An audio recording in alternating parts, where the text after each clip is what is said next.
El tema que vamos a ver hoy es la autoridad de la palabra de Dios. La palabra de Dios es la autoridad en tu vida y en mi vida. ¿Está de acuerdo? A ver, antes de avanzar, enséñenme sus Biblias. ¿Cuántos trajeron su Biblia? Levántela. No me levante un electrónico, hoy no, solamente una Biblia. Vamos a ver, muy bien, qué bueno, gracias a Dios. Yo hago una pregunta en el seminario. Los que han tomado el seminario Edificando mi Casa ya la saben, la respuesta. ¿Usted sabe quién es la autoridad máxima en este país? El presidente. ¿La qué? La Constitución. No es el presidente, no es la Cámara, no son los diputados, no es el ex, ni el PRO, ni el NEX, ni nadie de ellos. La autoridad máxima es la Constitución, es lo que está escrito como leyes. Todos, incluyendo el presidente, se somete, y a ustedes les conviene que la autoridad máxima sea la Constitución, porque ¿sabe una cosa? En una iglesia la autoridad máxima no es el pastor, no es el apóstol, no es el ungido, es la palabra de Dios. Y todos, incluyendo a los meros, se tienen que someter a la palabra de Dios. Ese ha sido el conflicto con la iglesia por todos estos siglos, que sus integrantes no saben quién es la autoridad máxima. Por eso, en esta mañana vamos a ver que sí, precisamente la autoridad de la palabra de Dios tiene que ser máxima, tiene que ser total. Mire, quiero comenzar con esto. Las escuelas en donde están nuestros hijos tienen un proceso de educación, tienen un sistema que ellos han adoptado para educar, para estudiar a las personas. Que no quieran las personas, ¿verdad?, que falten, que lleguen tarde, se salgan temprano, no le hagan caso a los maestros, le piquen los ojos. Eso es otra cosa. Pero la escuela tiene un proceso de estudio. Inclusive los hospitales tienen un proceso de curación, ¿verdad? Hay una manera en la que ellos trabajan para que logren. Bueno, eso era, quién sabe ahora, yo no sé, no me voy a meter en esos rollos. Pero normalmente el hospital tiene un proceso para recibirte todo descompuesto, desarmado, y que tú salgas reconstruido. También, por ejemplo, las industrias tienen un proceso de construcción. Hace muchos años trabajé en una fábrica. El problema es que me dieron el turno de la noche y me quedaba dormido, ¿verdad? Pero bueno, ya me arrepentí. El caso es de que hay un proceso. Entra una materia prima bruta, sin forma, sin figura, y es procesada, y al rato sale todo un carro precioso, ¿verdad? Qué rico huelen los carros nuevos, ¿verdad? Sí. Etcétera. Bueno, también quiero decirles, escúchame, las iglesias tienen un proceso de edificación, o deberían de tenerlo. Una iglesia formada por el Señor tiene que tener un proceso, y dentro de ese proceso hay muchas cosas que lo involucran: la forma de gobierno, la forma de disciplina, la forma de doctrina, la forma de comunión, la forma de comunidad. Todo este asunto tiene un proceso. Aquí todos son bienvenidos, pero no para que hagan lo que quieran. Aquí todos son amados, pero no solapados para que vivan como quieran. ¿Me explico? Entonces, así como lo podemos ver en la naturaleza, hay un proceso para que se forme un árbol, hay un proceso para que una vida en Cristo sea formada. Dios eligió, así le plació a Él, levantar hombres y mujeres imperfectos, pero con un proceso hacia el carácter. Hombres que no son espiritualmente como los cangrejos, que en vez de caminar hacia adelante, caminan hacia atrás. Él eligió hombres y mujeres imperfectos, pero para llevarlos a un proceso para que estos, a su vez, ayuden a aquellos que van en ese proceso. A través de los 5 ministerios, 5 formas de enseñanza, de estructura, etc.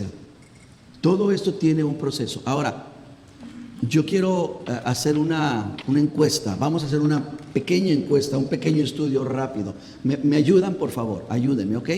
La primera pregunta para lograr esta encuesta como congregación: ¿cuántas prédicas ustedes escuchan a la semana? Vamos a ver quién da más. Levanten la mano los que escuchan una predicación a la semana. Levántenla y manténgala arriba. ¿No escuchan ninguna? Si escuchan una, levántenla y téngala arriba. Ok, levántela. Ok, perfecto. ¿Tú, Alexander, escuchas una prédica a la semana? Mínimo, levántala. Todos.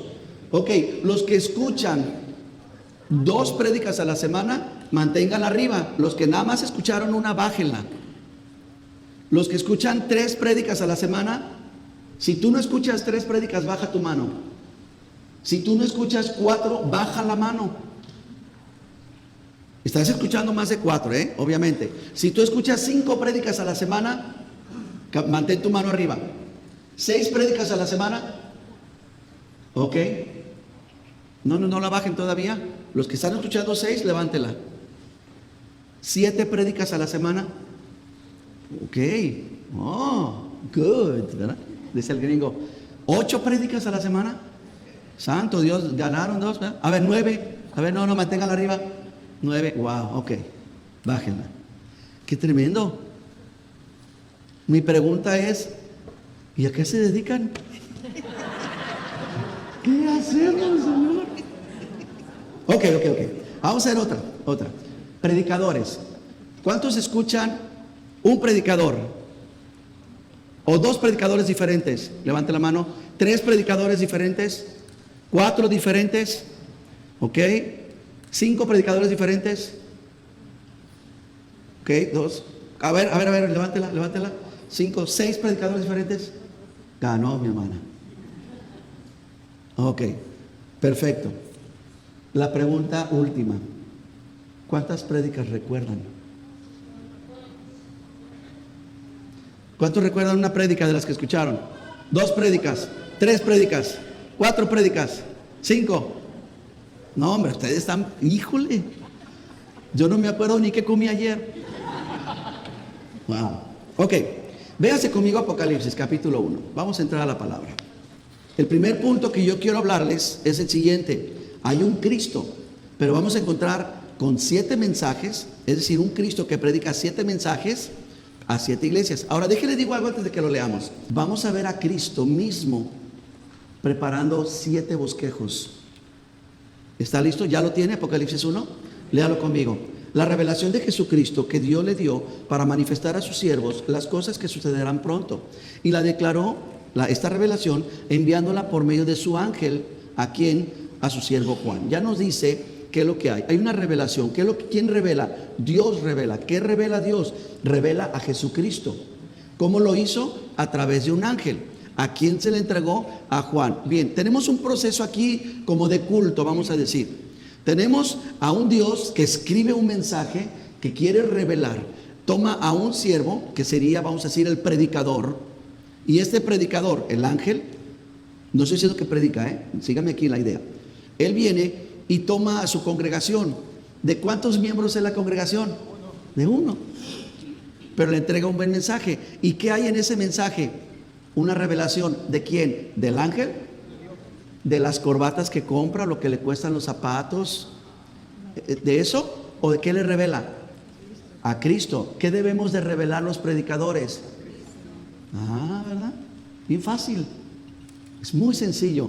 ¿Tus predicadores que estás oyendo están revelando eso? Piénsalo. ¿Ok? Siga leyendo conmigo. Véngase hasta el versículo 4. Juan, ahora a su vez, ya recibió una instrucción. Y esta es la instrucción. Juan, a las 7 iglesias que están en Asia, gracia y paz a ustedes del que es y que era y que ha de venir, y de los 7 espíritus que están delante de su trono, y de Jesucristo, el testigo fiel y el primogénito de los muertos, y soberano de los reyes de la tierra, al que nos amó, nos lavó de nuestros pecados con su sangre, y nos hizo reyes y sacerdotes para Dios su Padre. A Él sea gloria e imperio por los siglos. ¿Qué carta? También redactada. Un tremendo saludo a las iglesias y presenta luego quién y cómo es Jesucristo. Pero aún falta esto. Véngase conmigo al versículo 10. ¿Lo tiene? Versículo 10. Estaba en el Espíritu. ¿Quién estaba? Juan. Juan estaba en el Espíritu. Sígame aquí. Híjole, es que aquí hay tanta tela que cortar y tengo tanto que leer. Juan no andaba en la carne, andaba en el Espíritu. ¿Cómo andamos? ¿Cómo ando yo en mi matrimonio? ¿En la carne o en el Espíritu? ¿Cómo ando yo como padre? ¿En la carne o en el Espíritu? ¿Cómo ando yo en lo personal? ¿En la carne o en el Espíritu? ¿Cómo ando como trabajador, como empleado, como empresario? ¿En la carne o en el Espíritu? Bueno, Juan andaba en el Espíritu, pero observe, en el día del Señor. Ellos ya habían denominado que el día del Señor era el día domingo. Lo denominaron así desde la resurrección de Cristo. Y dice la Escritura, oí detrás de mí una voz como de trompeta. Hermanos, aquí estamos viendo una forma perfecta de culto. Cuando yo celebro el día culto, ¿en qué día? En el día del Señor. Y para venir a andar en el día del Señor, ¿cómo debo de andar? Pues en el Espíritu. Y número 3, tengo que oír la voz ¿de quién? Pues del Señor. No la voz de mi conciencia, no la voz de que, ay, qué aburrido. No la voz del TikTok, no la voz de las redes sociales. Oí detrás de mí una voz como de trompeta. Siga leyendo conmigo. Y dijo, yo soy el alfa, omega, primero y último. Esto es lo que quiero. Escríbeme un libro de todo lo que ves y envíalo, ¿a dónde? A las 7 iglesias que están en Asia, y las menciona: Éfeso, Esmirna, Pérgamo, Tiatira, Sardis, Filadelfia y Laodicea. Hasta aquí estamos captando bien. Juan está en el Espíritu en el día del Señor y se le aparece el Señor. ¿Cuántas veces tú no has sentido que Dios ni te habló, ni te mostró nada, ni te reveló nada? La primera pregunta que tienes que hacerte es: ¿cómo ando? ¿En la carne o en el Espíritu? ¿En mis problemas? ¿En mis corajes o en mis berrinches? ¿O estoy buscando en el Espíritu discernir? Créeme que va a ser más fácil encontrar al Señor de esa manera. Muy bien, andaba yo en el Espíritu y ya me perdí. Vámonos al 19, versículo 19. Escribe las cosas que has visto, las que son y las que han de ser después de estas. El misterio de las 7 iglesias que has visto a mi diestra son 7, y de los 7 candeleros de oro, las estrellas son 7 ángeles. Ahora síganme aquí tantito, necesito aclarar esto. El ángel que le está hablando es un ángel espiritual, es un ser celestial, pero él vio una visión, vio 7 estrellas, 7 candeleros, y vio al Señor paseándose entre ellos. Y aquí él está explicando, le dice: esto que acabas de ver, las 7 estrellas son ángeles. La palabra ángel del griego es mensajero. Puede ser un ser celestial o un hombre levantado por Dios para traer la palabra. En otras palabras, alguien como yo. Yo soy considerado como un ángel, pero no para que me pongan aureola y se rindan a mis pies, sino como un mensajero de la palabra de Dios. En otros términos, un servidor, un siervo, y no más y no menos. Entonces, lo que está designando aquí es estas personas que estaban a cargo de las iglesias. Siga leyendo conmigo. Mismo versículo 20. El misterio de las 7 estrellas que has visto a mi diestra y de los 7 candeleros de oro. Las 7 estrellas son 7 ángeles de las iglesias, y los 7 candeleros que has visto son 7 iglesias. Muy bien, esto es lo que Juan estuvo recibiendo de parte del Señor. Ahora, yo hice un gráfico para explicarlo más rápido, y vamos a pasar esto rápido. Hoy no estamos estudiando ni Apocalipsis, ni tampoco escatología. Estamos estudiando cómo hacerle culto a Dios. Yo quiero que vea conmigo la primera imagen. Es impresionante, no tenemos el tiempo, pero lo que sí quiero que vea es que hay cosas que revelan estas cartas que están muy bien estructuradas. En primer lugar, las iglesias. Él le escribe a Éfeso, Esmirna, Pérgamo, Tiatira, Sardis, a Filadelfia y Laodicea. El segundo compuesto que ustedes van a ver en cada una de las cartas es manifestar el carácter de Cristo. Vean este segundo. Él es en una iglesia. Ahora observe, son 7 iglesias, por eso le puse colores. Ustedes que pueden disfrutar mejor los colores que yo, aprovechenlo. Son 7 iglesias, son diferentes, y Él se va a manifestar a cada una en una forma diferente. A Éfeso se manifestó como protectorio omnipresente. A Esmirna se manifestó como primero y postrero. A Pérgamo como juez justo. A Tiatira como el Hijo de Dios. A Sardis como omnipotente y sustentador. A Filadelfia como el santo y verdadero. Y a Laodicea como soberano y omnisciente. ¿Está viendo? En tercer lugar, yo se lo leo aquí. Mostró su manifestación, es decir, cómo se manifestó. Y quiero que esté observando. A cada iglesia se manifiesta de forma diferente. A Éfeso se mostró como el que tiene las 7 estrellas en su diestra y anda en medio de 7 candeleros. A Esmirna se manifestó como el que estuvo muerto y vivió. A Pérgamo, el que tiene la espada aguda de 2 filos. A Tiatira se manifestó como el que tiene ojos de llamas de fuego y pies semejantes al bronce. A Sardis, el que tiene los 7 espíritus y las 7 estrellas. A Filadelfia, el que tiene la llave de David y el que abre y ninguno cierra. A la Odisea se manifestó como el amén, el testigo fiel, etc. Ahora mire lo que hace. Les va a mostrar su conocimiento, es decir, el Señor está consciente, conoce la condición de cada iglesia. Y quiero que observe, porque aquí ya empieza a hablar de las iglesias. Sígame en esto. En Éfeso reconoció que era una iglesia trabajadora, celosa y paciente. A Esmirna le reconoció que estaba pobre, atribulada, perseguida, pero espiritualmente rica. A Pérgamo le reconoció que era valiente y fiel. A Tiatira le reconoció que era una iglesia creciente en amor, fe y servicio. A Sardis no le reconoció nada. A Filadelfia reconoció que era débil, pero fuerte en obediencia y que tenía un buen testimonio y perseverancia. Y a la Odisea le reconoció nada. Si el Señor nos escribiera una carta, Casa de Oración, Boynton Beach, ¿reconocería? ¿Qué nos reconocería? Bueno, lo dejo al aire mejor. No solamente hizo eso, sino que manifestó su reprobación. ¿Usted tiene idea de cuántas iglesias allá afuera le están pidiendo a Dios: ven, manifiéstate, muéstrate, háblanos, revélate a nosotros? ¿Tiene idea de lo que pasaría si eso sucediera? Porque el Señor no va a venir nada más a decirnos: ay, qué bonito te ves, cachetón. El Señor va a reconocer lo bueno, pero va a exhibir lo malo. Y mire, a ellos, a Éfeso, le reprobó que era inestable, tenía un problema serio, odiaba, pero no amaba. A Esmirna no le reprobó nada. A Pérgamo le reconoció que estaba abierta a la falsedad, y era lo opuesto: amaba pero no odiaba. Aquí todos son bienvenidos, de todos colores y sabores. El problema con Tiatira era que era muy tolerante al pecado. A Sardis le reprobó que su nombre decía que estaba viva, pero estaba muerta espiritualmente. A Filadelfia no le reprobó nada, y a la Odisea le reprobó una doctrina falsa y conclusiones equivocadas. Habló de su voluntad, habló de su sentencia, habló de su promesa, etc.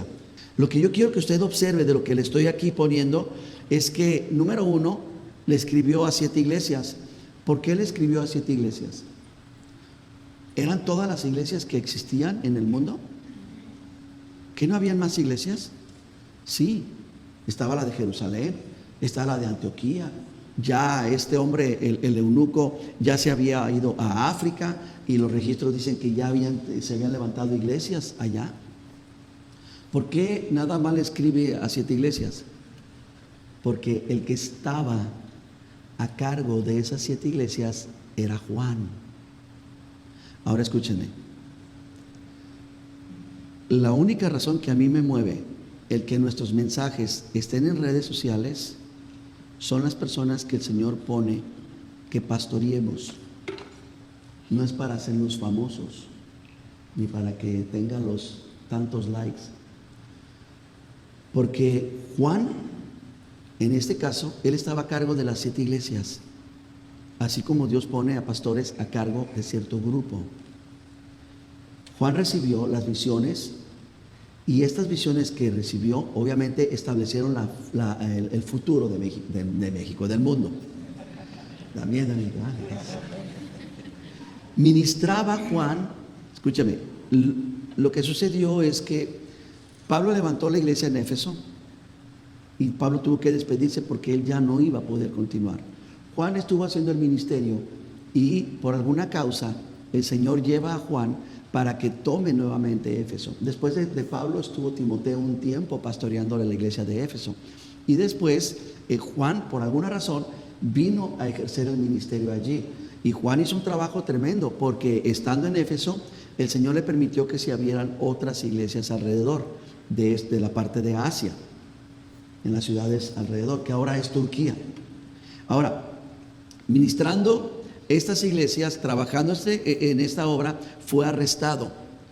Juan fue arrestado y fue, de hecho, le hicieron un intento de homicidio, lo metieron en una caldera de aceite hirviendo, y gracias a Dios sobrevivió.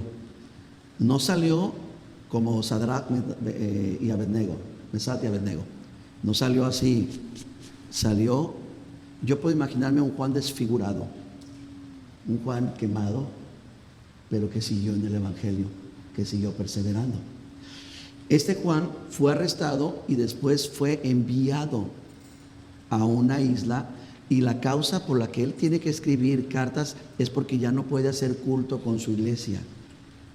Qué triste es cuando uno ya no puede hacer culto con los demás. Qué triste es cuando uno tiene que quedarse en casa o en la cárcel o en el hospital y pudiera estar aquí en esta mañana, pero no puede. Juan anhelaba congregarse, pero ya no podía. Entonces, el Señor le muestra esta visión, y le dice que envíe estas cartas, porque ya no podía hacerlo. Ahora, ¿por qué no le hace el Señor como yo le hago, y lo que predico aquí en la mañana lo predico allá en la noche y no me complico la vida? ¿Por qué no predicar el mismo mensaje a las 7 iglesias? ¿Por qué no mandarles un saludo, una buena motivación y ahí nos vemos, pronto volveré? ¿Por qué no hacerlo? ¿Lo ha pensado? Si no lo ha pensado, hágalo, piénselo, medítelo. ¿Por qué un Cristo con 7 mensajes a 7 iglesias? ¿Que no es un solo Dios? ¿Que no todos debemos de estar siendo pastoreados por el mismo Cristo? ¿Sabe por qué? Porque habían necesidades, actitudes, ataques, entornos, edades e inclusive retos diferentes. Déjale explico rápido. Necesidades diferentes. Por ejemplo, en Sardis, la iglesia de Sardis, qué tremendo, era una iglesia cristiana, pero la mayoría de los congregantes no eran nacidos de nuevo, no eran cristianos. Esa era la necesidad que tenía Sardis, que nacieran de nuevo. Una persona aquí en esta congregación, cuando llegó, después de un tiempo, después de haber estado en otra iglesia y haber sido líder, ahora escuche, son sus palabras, no las mías, haber sido líder por muchos años de esta iglesia, me sorprendió cuando al final de un culto vino y me dijo: pastor, le tengo una buena noticia. Y yo le dije: ¿cuál es? Dice: acabo de nacer de nuevo. ¿Cómo? Pero tú ministrabas a hombres y mujeres. ¿Sí? ¿Cómo ve? Pero no había nacido de nuevo. También habían actitudes diferentes. Por ejemplo, ¿recuerdan los que han leído el libro de Hechos, lo han estudiado? ¿Recuerdan el problema que hubo con las viejitas de los helenistas y de los otros, y que se peleaban que porque unas eran atendidas, otras no? A unas les dieron cobijas, a otras no les dieron cobija, y estaba haciendo mucho frío. ¿Se acuerdan de eso? Ok. ¿Se acuerdan que los apóstoles levantaron, dijeron, de entre ellos hombres, que es lo que necesitamos? Hombres llenos del Espíritu, de buen testimonio por el amor de Dios, hombres y mujeres, ¿verdad? Que conocen la palabra de Dios y que han estado sirviendo y creciendo y apoyando. Bueno, levantaron 7 hombres, los más famosos, Esteban y Felipe. ¿Lo recuerdan? Bueno, había otro personaje, no tan famoso en ese momento, no tan mencionado, y este personaje era Nicolás o Nicolai. Era uno de los diáconos. Escucha, era uno de los 7 diáconos, levantado por los apóstoles mismos, aprobado por la congregación. Pues este hombre, en algún momento, por eso guardémonos, por el amor de Dios, ya no sé si cómo pedírselos, guarden su corazón, porque este hombre, descrito como un hombre lleno del Espíritu, lleno de sabiduría, de buen testimonio, etcétera, se desvió. Y en su deambular, algo pasó y dijo: ya no quiero estar allí, ya, ahí nos vemos. Empieza a deambular, y este tipo viene a caer a Éfeso con una nueva doctrina. Esto es lo que se conoce como la doctrina de los Nicolaitas. ¿Qué enseñó este hombre? Se les metió un gol a la iglesia, se les metió en plena iglesia de Éfeso, siendo un exdiácono, y de repente se postuló él solito como pastor. Pues yo pastoreo. Y de alguna manera Éfeso comete el error de recibirlo y desvía la doctrina. Y ese es el problema que Jesús le reclama a estos hombres. toleras la doctrina de los nicolaitas. Le voy a poner otro ejemplo. Habían ataques diferentes. Dentro de los ataques diferentes, y por ejemplo, entornos diferentes. Déjenme le explico unos. La iglesia de Pérgamo. La iglesia de Pérgamo tenía un entorno, una situación complicada, pero ellos aceptaron una doctrina muy antigua, muy vieja. Una doctrina de un profeta llamado Balaam. Los balamitas le voy a poner yo. ¿Qué enseñaba esta doctrina? A prostituirse y a comercializar. ¿Ustedes han visto cómo está prostituido el evangelio y comercializado? ¿Ustedes tienen idea de cuánto dinero se maneja? No para que siga el ministerio, sino para concluir. Yo se los he dicho, denme la oportunidad, iglesia, los que han escuchado. Quiero volver a contar ese testimonio. En San Luis Potosí, en mi país, grabando un evento evangelístico, con dos personalidades muy famosas. Uno, Yuri, y el otro, se me olvidó el nombre, qué bueno, mejor, porque puede que sea alguno de los favoritos de ustedes. Un evangelista argentino, muy, muy famoso. No, Dante, a él lo vamos a hacer. No. Y yo estuve, cuando él dijo, si no me dan la misma cantidad de dinero que le van a dar a esta mujer, yo no salgo a evangelizar. Yo decidí apartarme de eso. Primero estaba en el mundo, me dedicaba a trabajar en el mundo, dije, me voy a meter en el ministerio. Y cuando empiezo a ver toda esa basura en el ministerio, ya no llego ni a dónde, a la luna me voy a ir. Se metió, la doctrina de Balaam sigue, hermanos, y con todo el apogeo que se puede hacer. Ese era el problema que tenía, por ejemplo, Pérgamo. ¿Entiende ahora por qué mensajes diferentes? Porque este problema no estaba en todas las iglesias, estaba en Pérgamo. Pues le voy a poner otro, Tiatira. La iglesia en Tiatira había un problema. Estaban las jezabelitas. En nuestros días, las feministas. Estaba metida la doctrina. Jezabel ya se había muerto desde hace mucho, pero su doctrina, Balaam ya tenía siglos muerto, pero sus doctrinas prevalecieron y estaban metidas. Y dice que estaban y predominaba la idolatría y la inmoralidad. Escuché algo en la mañana y me llamó muchísimo la atención. Era un hombre evangelizando a otro y le dice, ¿tú crees que en el día que te presentes delante de Dios así, así, así, así? Y él le dijo, no creo eso, porque yo creo que Dios me va a dar chance, me va a perdonar algunas cosas, me las va a pasar por alto y otras no. Y le digo, ¿sabes que estás cometiendo el pecado de idolatría? Y me llamó mucho la atención, porque ambos estaban hablando de Cristo, pero no del mismo Cristo. Este hombre formó otro Cristo diferente y fue calificado como idolatría. ¿Sabes que hay personas que idolatran a sus hijos?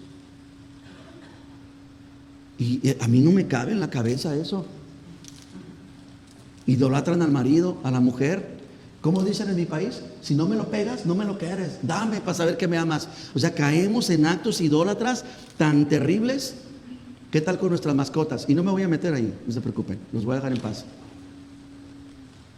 Caemos en actos idólatras impresionantes. ¿Y todo por qué? Porque esta actitud jezabélica o jezabelita, que sea más tierno, penetra. Habían edades diferentes, las iglesias tenían diferente edad. Las iglesias más viejas en ese entonces, de las que 7, eran Éfeso y Tiatira. Ya tenían 40 años edificadas. Y las otras iglesias eran jovencitas. Otra cosa más. Eran retos diferentes. Por ejemplo, el de Esmirna. En Esmirna había un pastor, Policarpo, que por predicar la palabra de Dios, por ser fiel al mensaje, por no tolerar ni a los nicolaitas, ni a los jezabelitas, ni a los balamitas, ni a ninguno de ellos, ¿sabe qué hicieron? Lo enterraron vivo. Y de esa manera murió. En Pérgamo pasó algo parecido. Antipas, y dice la Biblia, mi siervo fiel, usa el nombre. Antipas, por predicar la verdad, Roma había heredado de Grecia, de los países paganos, habían heredado una forma de castigo. Habían hecho un toro, imagínense un toro de bronce, pero hueco por dentro, ¿ok? Con una rejilla, y lo que hacían era meterle en la parte de abajo carbón o fuego y metían a la persona adentro para que la persona se cocinara, y el toro tenía orificios en la nariz. Entonces parecía que bufaba, porque generaba un sonido, casi como las ollas, ¿verdad?, de presión o su cafetera. Así hacía un sonido y salía el humo por las narices, y ese humo era la persona quemándose en vida. Pues eso hicieron con Antipas. Usted ve cómo las iglesias estaban viviendo experiencias diferentes, situaciones diferentes. Por eso Cristo le predica a iglesias diferentes, temas diferentes. Los 4 evangelios, por poner rápido otro ejemplo, los 4 hablan de Cristo, pero uno, por ejemplo, Mateo enfatiza a Cristo como el Mesías, Marcos como el siervo sufriente, Lucas y Juan como el hombre perfecto y el Hijo de Dios. Énfasis diferentes. ¿Me doy a entender? Por eso tenemos que entender que aunque tenemos el mismo Dios, Dios tiene un trato diferente con la iglesia que está aquí a la derecha, con la que está a la izquierda, la que está al norte, al sur. Él tiene trato con ellos porque Él conoce lo que necesitan. Y Él conoce y sabe lo que necesitamos en este lugar. Por eso yo no me voy a fusilar la predicación del de la izquierda, ¿verdad? No voy a hacer eso. Tengo que buscar y saber qué es lo que Dios tiene con esta iglesia. Bien, vamos al segundo punto. Una vez que ustedes entienden que Dios tiene una palabra para ustedes, ¿ok?, y que tienen que atender la palabra que Dios les da a ustedes por medio de la predicación de este lugar, tenemos que saber que hay peligros de que la palabra sea infructuosa, de que la palabra no prospere. Yo platicaba con mi esposa y le estaba explicando algo esta mañana. Esto es lo siguiente, mis hermanos. Yo le pregunté a ella, ¿tú sabes qué es lo que hacemos cuando comemos? O sea, ¿por qué el cuerpo busca la comida? Pues porque ocupa los nutrientes. Porque al final del día sacamos los nutrientes. ¿Están de acuerdo? Sacamos de ellos y lo demás, adiós, ¿verdad? Ok. ¿Qué pasa cuando una persona absorbe nutrientes de más? ¿Saben cómo es un término muy interesante? Porque todo cuerpo necesita una dosis. Yo necesito una dosis de calcio, ¿sí o no? Potasio, magnesio. Necesito una dosis de grasa. Necesito una dosis de colesterol. Necesito colesterol. Pero usted sabe qué pasa, o cómo le podemos llamar, cuando una persona recibe más de esa dosis. ¿Cómo se le llamaría? Dígamelo sin miedo. No, más fuerte. Sobredosis. Sobredosis.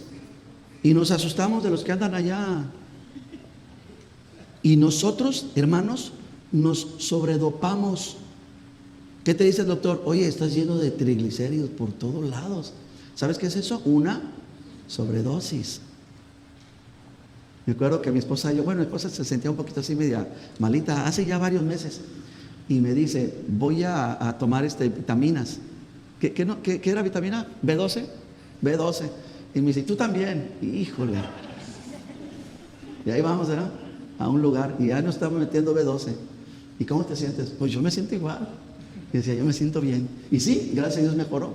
Pero cuando le tocaron los exámenes, ¿qué cree que le dijo el doctor? Oye, tu B12 está way too high. ¿Se entiende? Entonces yo voy a usar esto para explicarle algo. Hay una sobredigestión. Si puede haber una sobredigestión de lo natural, ¿no habrá una sobredigestión de lo espiritual? Piénselo un momento. Ahora usted puede decir, ¿qué me quieres decir? ¿Que yo me puedo sobrepasar de la palabra de Dios? Sí. Me atrevo a decirle que sí. Venga conmigo a Reyes, capítulo 22. Mire, mientras usted busca esta cita, quiero decirle cuáles son los síntomas de una sobredosis. Ahora estamos hablando de alguna droga o algo. 2 cosas le voy a decir: pérdida de conocimiento o incapacidad para despertarse, para estar alerta. Y la otra es que las pupilas se dilatan tanto, se contraen tanto, que no pueden reaccionar a la luz. Y se me hace muy interesante que se pierde la estabilidad en una sobredosis y también la vista no puede asimilar la luz. Y yo creo que como cristianos tenemos que estar alertas y tenemos que tener nuestros ojos puestos en Cristo. ¿Lo tiene? Reyes 22:1. Vamos a leer. 3 años pasaron sin guerra entre los sirios e Israel. Y aconteció que al tercer año de que Josafat era el rey de Judá, descendió al rey de Israel. Ahora, le voy a decir de una vez quién es el rey de Israel. En ese momento es nada menos y nada más que Acab. ¿Y quién es Acab? Nada más y nada menos que el esposo de Jezabel. Rey de Israel dijo a sus siervos: ¿no saben que Ramot de Galaad es nuestra y nosotros no hemos hecho nada para tomarla de mano del rey de Siria? Y dijo este rey, Acab, le dijo a Josafat: ¿quieres venir conmigo a pelear contra Ramot de Galaad? Y Josafat le respondió al rey: yo soy como tú, mi pueblo como tu pueblo, mis caballos como los tuyos. En otras palabras, cuenta conmigo. Ahora siga conmigo el versículo 5. Dijo Josafat al rey de Israel: te ruego que consultes hoy palabra de Jehová. ¿Me sigue, verdad? 6. Y el rey de Israel reunió a profetas como a 400 hombres y les dijo: iré a la guerra contra Ramot de Galaad o la dejaré. Y ellos respondieron: sube, porque Jehová la entregará en mano del rey. Sígame aquí tantito. El rey de Israel, está el rey de Judá y el rey de Israel, Josafat y Acab, ¿de acuerdo? Entonces le dice: yo te voy a ayudar a pelear, pero vamos a buscar la palabra de Dios. Punto para él. Y él dice: ¿tú quieres que consultemos la palabra de Dios? Está perfecto. Yo tengo 400 predicadores. El problema es que ninguno era cristiano. Eran los que había escogido su esposa. Y se los trae. Y empiezan. Y va a empezar la palabra profética. Agárrense, porque este culto va a ser de la profecía. No ese, el de acá, el de su Biblia. Muy bien. Versículo 7. Y dijo Josafat: hay aquí, ahora fíjate, este hombre discierne, ¿algún profeta de Jehová por el cual consultemos? Sígame, él reconoció la falsa palabra. Los otros, si usted se fija, hablaban usando el nombre de Dios. Leía la Biblia, tomaba 2, 3 textos. No sé qué tanto hacían estos hombres, pero el rey de Jerusalén, es decir, Josafat, él dijo: es que estos no son predicadores genuinos. Estos no son buenos. Pero cómo no, están hablando de Jehová y la prosperidad que va a venir y todo el rollo. Y dice este hombre: yo no me siento a gusto con eso. Ve conmigo el versículo 8, perdóneme. El rey de Israel respondió a Josafat: hay un varón por el cual podríamos consultar a Jehová, Micaías, hijo de Imla, mas yo lo aborrezco. Fíjate por qué: porque nunca me profetiza el bien, sino solamente el mal. Y Josafat le dijo: no hable el rey así, no se exprese de esa manera. Entonces el rey de Israel llamó a un oficial y le dijo: trae pronto a Micaías, hijo de Imla. Y el rey de Israel y Josafat, el rey de Judá, estaban sentados cada uno en su silla, vestidos con sus ropas reales, en la plaza junto a la entrada de la puerta de Samaria. Y escucha, mientras buscan a aquel hombre, los predicadores están a todo lo que dan, y todos los profetas profetizaban delante de ellos. Ahora yo hago un paréntesis. ¿Cuántos predicadores usted está escuchando en la semana? ¿Y cuántas predicaciones usted está escuchando en la semana? O sea, empiece a meditar en las primeras preguntas que hicimos con lo que vamos a continuar viendo. Vean conmigo al versículo 11. Sedequías, hijo de Kenana, se había hecho unos cuernos de hierro y dijo: así ha dicho Jehová, con estos acornearás a los sirios hasta acabarlos. Y todos los profetas profetizaban de la misma manera, diciendo: sube a Ramot de Galaad y serás prosperado, porque Jehová la entregará en mano del rey. Esas son buenas predicaciones que le gusta a la gente escuchar, y sobre todo con ejemplos, ¿verdad? Vamos a vestir a Patricio, me vas a venir de Chapulín Colorado, porque voy a ocupar que me prediques de esa manera, ¿de acuerdo? Versículo 13. Por fin el mensajero llega a encontrar al profeta que mandaron llamar, y el mensajero que había ido a llamar a Micaías le habló diciendo: he aquí que las palabras de los profetas a una voz anuncian al rey cosas buenas. Mira lo que un hombre le está diciendo a otro que predicar: sea ahora tu palabra conforme a la palabra de alguno de ellos, y anuncia también buen éxito. Y Micaías le respondió: vive Jehová, que lo que Jehová me hablare, eso diré. Como ve, va interesante esto, ¿verdad? Acá están los 400 teniendo culto de profecía y cada uno utiliza su estrategia y su método, y mientras están mandando llamar a este hombre, pero le están diciendo que tiene que predicar. Versículo 15. Vino pues el rey, y el rey le dijo: Micaías, ya molesto el rey de antemano, ¿iremos a pelear contra Ramón de Galaad o la dejaremos? Y él le respondió: sube y serás prosperado, y Jehová te entregará en mano del rey. Esa es la palabra. Le dijo lo que quería escuchar. Les hago una pregunta, mis hermanos. ¿Ustedes quieren que yo les diga lo que ustedes quieren escuchar? ¿Realmente quieren eso? ¿Ustedes quieren que yo haga lo que ustedes quieren que yo haga? Porque si a ustedes les provoca problema que el Señor levante a Patricio, o que levante a Alfonso, o que levante a alguna otra persona para servir en este lugar, ¿qué hago? ¿A quién obedezco? Fíjese lo que está sucediendo en este lugar. Véngase conmigo al versículo 16. El rey le dijo: ¿hasta cuántas veces he de exigirte que no me digas sino la verdad en el nombre de Jehová? Ahora, antes de leer, yo le quiero decir esto a este rey y también a ustedes. Él está pidiendo la verdad, pero la pregunta es: ¿va a aceptar la verdad? Hermanos, todos queremos la verdad. ¿La vamos a aceptar? Lea conmigo. 17. Entonces él le dijo: yo vi a todo Israel esparcido por los montes como ovejas que no tienen pastor. Y Jehová dijo: estos no tienen señor, vuélvase cada uno a su casa en paz. Y el rey de Israel dijo a Josafat: ¿no te lo había dicho yo? Ninguna cosa buena profetizará él acerca de mí, sino solamente el mal. Sígame aquí. Él le dijo: ¿saben qué? Yo vi a todos esparcidos, en pocas palabras, no la van a hacer. Miren, vámonos, cada quien vaya a su casa, no se metan en problemas, no se busquen pleitos. Es lo que yo le digo a los matrimonios: no se busquen pleitos, se casaron para estar juntos, no para agarrarse de la greña. Es lo que yo le digo a los padres, quisieron tener hijos. ¿Qué pasó? Fuimos un día hijos. Y le está diciendo: no se busquen problemas. Y el rey se enojó por la predicación, se indignó y ya no quería congregarse. Pero entonces el profeta dice: mira, de estas pocas veces que Dios permite en la palabra de Dios que se corra el telón y que nos muestre ese mundo espiritual y qué acontece en los aires, en los lugares donde nosotros no tenemos acceso, déjame te lo muestro. 19. Entonces le dijo el profeta: oye pues palabra de Jehová. Yo vi a Jehová sentado en su trono, y todo el ejército de los cielos estaban junto a él, a su derecha y a su izquierda. Y Jehová dijo: ¿quién inducirá? ¿Quién va a convencer? ¿Quién va a engañar? ¿Quién va a lograr que Acab suba y caiga? Porque Jehová quería que Acab ya no estuviera. Y dijo Dios: ¿quién puede tener una buena idea para que quitemos a Acab del reinado?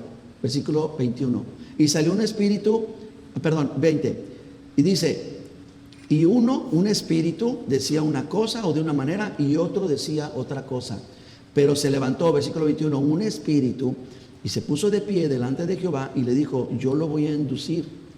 Y Jehová le dijo: ¿de qué manera? Y él dijo: yo voy a salir y voy a ser espíritu de mentira en boca, escucha, de todos sus profetas.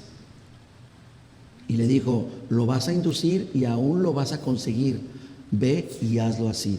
Y he aquí, ahora Jehová ha puesto espíritu de mentira en la boca de todos tus profetas, y Jehová ha decretado el mal acerca de ti. 24, para concluir.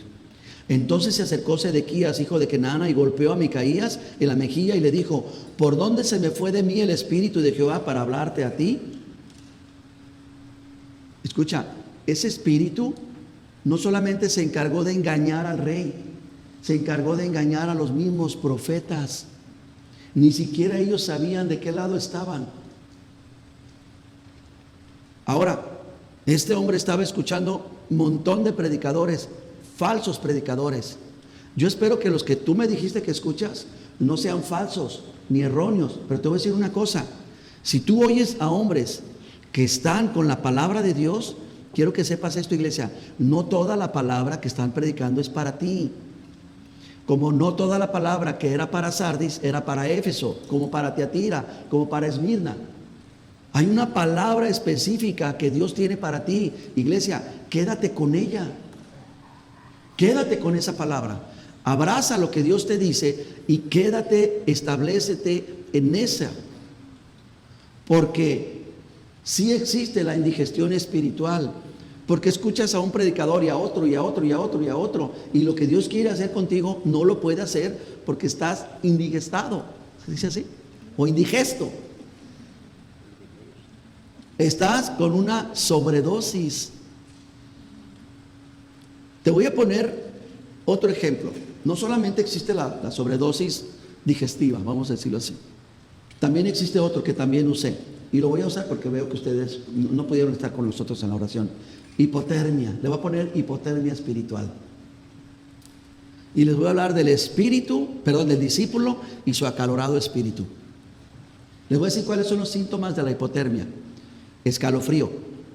¿Y sabe por qué? Porque es el cuerpo queriendo generar tal movimiento para que las células generen calor porque les está ganando. Hipotermia es cuando el frío exterior le gana al calentamiento interior. Tu cuerpo está produciendo calor. Pero ahorita, ¿verdad que es un buen ejemplo? Ahorita que están ustedes a punto de la hipotermia, ¿qué va a hacer el cuerpo? Empieza a sacudirse para que con el alimento se genere calor. Y el cuerpo le ayuda. Otro síntoma es el pulso débil. ¿Sabe por qué? Porque el corazón ya no puede llegar a todo el cuerpo. Y recuerda Mateo capítulo 24, por haberse multiplicado la maldad, el amor de ¿cuántos? Muchos. ¿Qué le va a pasar? Tendrá hipotermia. Otro es la desorientación cognitiva. No sabe ni qué onda. Ahora, ¿sabe qué es lo que es tremendo de esto? Que dentro de la desorientación, el cuerpo cree que lo frío es caliente y lo caliente es frío. Una de las cosas más tremendas que provoca la hipotermia es que la gente llega a un estado en que cree que lo que tiene es calor. Tiene tanto frío que dicen, es que está haciendo mucho calor, y se empiezan a quitar la ropa. ¿Sabía usted de eso? Eso es lo que provoca muchas veces el exceso de frío. Se cree que es calor. ¿Sabe que hay muchos cristianos que creen que son bien acalorados, bien espirituales, bien apasionados, pero que creen? Helados. Vamos a ver un ejemplo rápido en estos minutos. Vaya conmigo al libro de Juan. Juan capítulo 13. Le dijo Simón Pedro, ¿a dónde vas, Señor? Y Jesús le respondió, a donde yo voy no me puedes seguir ahora, pero me vas a seguir después, no te preocupes. Y Pedro le dice, Señor, ¿por qué no te puedo seguir ahora? Y escuchen las palabras de Pedro, mi vida pondré por ti. Y Jesús le respondió, ¿tu vida vas a poner por mí? De cierto te digo que no cantará el gallo sin que me hayas negado 3 veces. Tenemos un clásico ejemplo de hipotermia espiritual. Pedro se sintió el más espiritual que todos ustedes. ¿Recuerdan en el otro evangelio? Mira, Señor, velos. Y Jesús los empieza a ver. Quiero que sepas que todos estos te van a negar, pero yo voy a seguir contigo. ¿Se fija cómo Pedro cree que está de una manera, pero está de otra? Completamente opuesta. Esos síntomas de calor, ¿verdad? Pero era pura frialdad. Venga conmigo al versículo 19. Vamos a resumir la historia. Perdón, del versículo 10, perdóneme. Juan 18, versículo 10. ¿Lo tiene? Entonces Simón Pedro, que tenía una espada, la desenvainó e hirió al siervo del sumo sacerdote y le cortó la oreja derecha.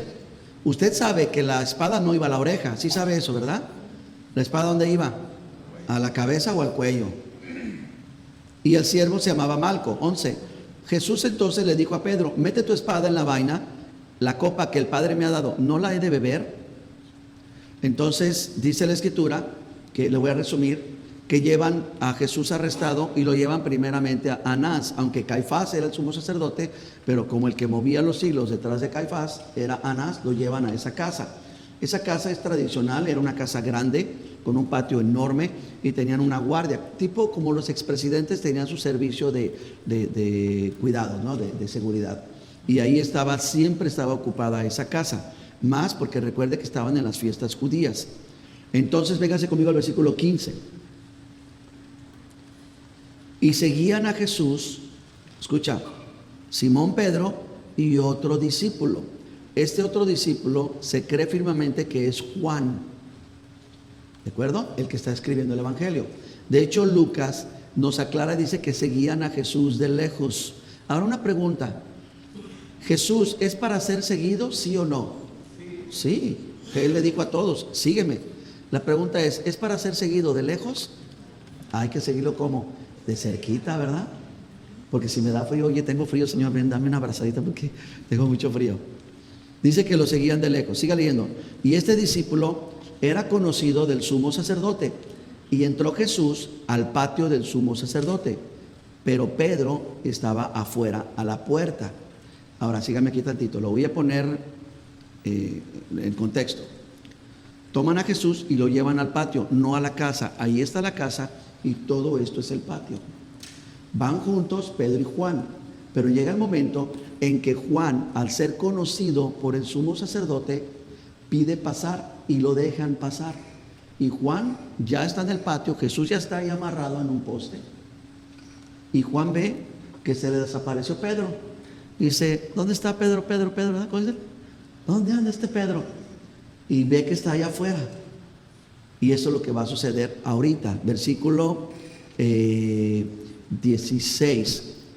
Pedro estaba afuera a la puerta y salió pues el discípulo que era conocido del sumo sacerdote y le habló a la portera y la portera dejó que Pedro entrara. Ahora los dos están en el patio, ¿de acuerdo? Ya están juntos otra vez y más cerca de Jesús nuevamente. Versículo 17. Entonces la criada portera le dijo a Pedro, ¿no eres tú también de los discípulos de este hombre? Y él dijo, no soy. Sígame aquí tantito porque yo le tengo una pregunta. ¿Por qué esta mujer le pregunta a Pedro, pero no le pregunta a Juan?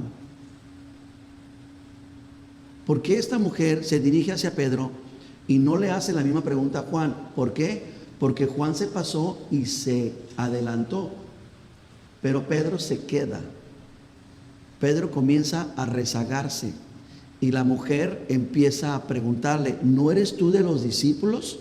Versículo, estábamos 17. Y Pedro le dijo, no lo soy. Versículo 18. Y estaban en pie los siervos de los alguaciles que habían encendido un fuego. ¿Por qué? Porque hacía frío y se calentaban. Entonces Pedro, en vez de agarrarse con Juan y abrazarse o padecer el frío que están padeciendo ahorita, pero con tal de estar cerca del Señor, Pedro dice, pues mejor me vengo aquí donde hay calorcito, y se acerca a los alguaciles que tienen ahí la fogata. Pedro empieza a separarse de Juan y a separarse de Cristo. Siga leyendo. 16 estábamos. Perdóneme, no, 18. Lo que sigue aquí aconteció, lo que acontece es que el sumo sacerdote le pregunta a Jesús y acerca a sus discípulos y la doctrina, etcétera. Pero Juan vuelve a lo que está aconteciendo afuera. Vénganse hasta el versículo 25, por favor. Estaba pues Pedro en pie, calentándose, y le dijeron, ¿no eres tú de sus discípulos? Y Pedro lo negó y dijo, no soy. Mateo, de hecho en su evangelio, él dice que la frase fue, tu manera de hablar te descubre. Y lo que es interesante con Mateo es que Pedro dice que comenzó a maldecir y a jurar. ¿Qué quiso decir con esto? Que era poner una maldición si no decía la verdad. O sea, fíjese hasta dónde se nos va el hermano Pedro. Primero entró en una negación y después de entrar en una negación, él comenzó a decir esto. Era muy judío, una tradición muy de ellos, que yo sea maldito si estoy diciendo mentiras. ¿Cómo ve al predicador diciendo eso? Que caiga la maldición sobre mí si yo estoy diciendo mentiras. Y es más, cuando dice a maldecir y jurar, dice, es más, pongo a Dios como testigo de que no lo conozco. ¿Qué pasa con nuestro hermano Pedro? ¿Sabe qué pasa? Que tiene una hipotermia muy fuerte. Y lo que él estaba pensando que era pasión espiritual y ese deseo que morirse por Cristo, había caído en una frialdad. Y esa frialdad lo estaba llevando lejos. Vente conmigo, Francis, por favor. Versículo 26. Uno de los siervos del sumo sacerdote, era pariente, de quien Pedro había cortado la oreja, le dijo: ¿no te vi yo en el huerto con él? Versículo 27. Y Pedro lo negó otra vez, y enseguida cantó el gallo. Y dice Lucas que Jesús miró a Pedro. Jesús ya había sido golpeado en el monte, y en medio de su dolor, dice la Escritura que él volteó a ver a Pedro. ¿Tú sabes cómo se sintió Pedro con la mirada de Jesús? Te digo una cosa, el Señor nos está mirando ahorita. Mientras tú estás con tu deseo de servir a Dios, mientras tú estás reconociendo tu necesidad de Él, Él nos está mirando. Mientras tú estás con la intención de negar lo que te estoy diciendo, de argumentar y de echar por tierra lo que te estoy trayendo, Él nos está mirando ahorita. Mientras tú estás con la intención de permanecer con tu pecado, con tu estilo de vida a escondidas, secreto, donde crees que nadie te ve y nadie te alcanza, Jesús te mira ahorita. Y Jesús miró a Pedro, y dice Lucas que el Pedro lloró amargamente. Qué bueno es nuestro Dios, que podemos venir delante de Él y sentir esa amargura de decir: Señor, me estoy alejando, me estoy enfriando, mi espíritu se ha estado sacudiendo. Yo creía que era porque tenía pasión, y me está avisando mi espíritu: no es pasión, es frialdad. Te estás congelando, estás cayendo en un estado donde estás siendo engañado, donde ese espíritu que le dijo: yo vendré y seré espíritu de mentira y de engaño, está engañando a muchos y se los está llevando tan lejos que no va a haber ni una iglesia, ni un culto, ni un grupo de personas que logre calentarte como lo hace el Señor. Eso es lo que Pedro estaba viviendo, pero ese es el Cristo que él tenía. Ese es el Señor que estaba teniéndole misericordia y compasión. Concluyo. Si tú dejas que la palabra sea infructuosa, es porque tu corazón no es fértil. Es porque tú la escuchas sin mansedumbre. Es porque tú no la crees, o porque no la obedeces, o peor aún, porque no la aplicas. Yo como deseo que tú puedas recibir la palabra con mansedumbre y que la retengas. Y que hay tremendos predicadores y maestros mucho mejores que yo. ¿Yo quién soy para estar aquí al frente? Yo era feliz estando allá atrás. Hay muchos hombres que tienen un conocimiento impresionante en la palabra y que están dirigiendo a sus congregaciones, pero esa palabra es para ellos. Tú y yo no deberíamos de escuchar a más de 3 predicadores. No deberíamos de hacer eso. Más de 3 no. Porque la palabra que Dios te da a ti, tienes que procesarla, tienes que digerirla. Cuesta tanto trabajo digerir la palabra de Dios, que no es qué rica, la que sigue. No. El término que utiliza en meditar la palabra es rumear la palabra. Rumear la palabra. Y si no sabe lo que es rumear, mírate un camello o ve una vaca. Como saca la comida y la vuelve a masticar, la mastica. ¿Cuál? La misma porción de pasto, la misma porción de palabra. No agarre la que sigue. No, iglesia, no debemos de ser así. Tenemos que tomar la palabra, meditarla, rumiarla y dejar que dijera, que tome las propiedades, y entonces avanzar en ella. Porque si no, mis hermanos, podemos escuchar a 400 profetas, podemos seguir a Jesús de lejos, podemos hacer 1001 cosas, pero nunca se cumplirá el objetivo de la palabra en nosotros. ¿Oramos? Yo quiero invitarle a que considere lo que le he dicho, considere lo que la palabra lo que hemos leído, y que ustedes lo vean. Y bueno, a lo mejor puede que no estén completamente de acuerdo en lo que menciono. Antes de desecharlo, medítelo, considérelo. Yo no estoy diciendo que lea la Biblia 1 hora y que ponga la televisión 23 horas. No. Estoy diciendo que siga metiéndose en la palabra de Dios. Pero que el mensaje que Dios trajo a esta iglesia no es el mensaje a Sardis, ni a Tiatira, ni a Esmirna, ni a Miami, ni a Perú, es el mensaje a este lugar. Y es la palabra, es el pueblo que tiene que atender este mensaje. ¿Oramos? Incline su rostro, por favor. Y medite. Y órele al Señor. Buen Dios, necesitamos tanto tu palabra y la reconocemos. Reconocemos, Señor, que esta palabra es mayor que cualquier otra cosa. Hoy queremos arrepentirnos. Queremos, Señor, que nuestro espíritu llore amargamente, reconociendo que no estamos cercanos a ella, que no somos cercanos a ti. Señor, si hay una indigestión en nuestro hombre interior, si hay demasiada palabra pero poca práctica, si hay demasiado conocimiento pero poca humildad, te necesitamos, Señor. Quiere decir que necesitamos urgentemente que tu Espíritu venga y traiga un balance a nosotros. Te damos gracias por estos predicadores tan tremendos que son. Predicadores que son, mi Dios, tan llenos de tu palabra, llenos de tu espíritu y de sabiduría y de conocimiento. Pero mi Dios, necesitamos nosotros atender la palabra que tú traes para nosotros. Señor, ayúdanos a recibir tu palabra de una manera humilde, con un corazón fértil, preparado, dispuesto. Ayúdanos a que saliendo de aquí obedezcamos, apliquemos y vivamos tu palabra.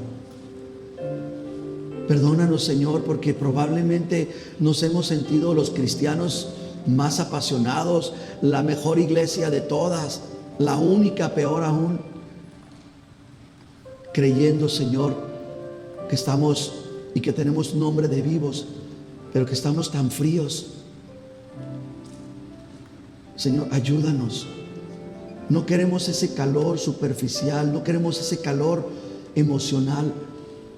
Queremos ese calor que solamente tu Espíritu produce. Queremos arder, pero arder en amor, en misericordia. Queremos arder en humildad. Queremos manifestar en nuestra casa, en nuestra intimidad, con nuestras palabras, con nuestras actitudes, a nuestro prójimo inmediato, que es nuestra pareja, nuestra esposa, a nuestros hijos. Queremos manifestarles a ellos primeramente qué clase de cristianos somos. Te damos gracias, Señor, por la misericordia tan grande para nuestras vidas, que como tú dijiste a la iglesia, sigo teniendo paciencia, sigo esperando, pero que advertiste, voy a venir y voy a quitar de ti tu candelero, voy a apartar de ti mi palabra. Señor, ayúdanos a que nosotros podamos entender eso antes de que sea quitado nuestro ministerio, nuestro llamado, antes de que seamos movidos, mi Dios, y puestos en un tiempo, en una circunstancia, en un lugar donde tu reprensión se manifieste. Esto lo pedimos en Cristo Jesús. Dice conmigo amén. Amén. Iglesia, Dios les bendiga.